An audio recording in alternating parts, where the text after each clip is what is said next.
Se pare că am aterizat forțat, cred că o să o las aici random și gata. Am văzut aici super tapoganul ăsta pe care eu nu știu dacă o să mă dau sau nu, dar hai să o facem, ce să mai, nu știm. Important este să dăm înainte.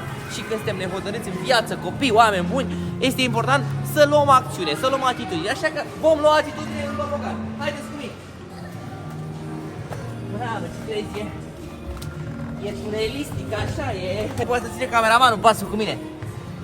Hai. Auzi? Hai. Mă simt forțat să fac acest video. Am ajuns și sus într-un final. De la o vârstă nu mai poți să mai alegi așa de repede. Hai să vă arăt unde ascundem această nebunatică portocalie. O să o ascundem fix aici. O punem în colțul de aici. O lăsăm aici. Cine va veni după mine va găsi această nebunatică. Vă iau cu mine? Ia fiți atenți că ne dăm frumușesc cu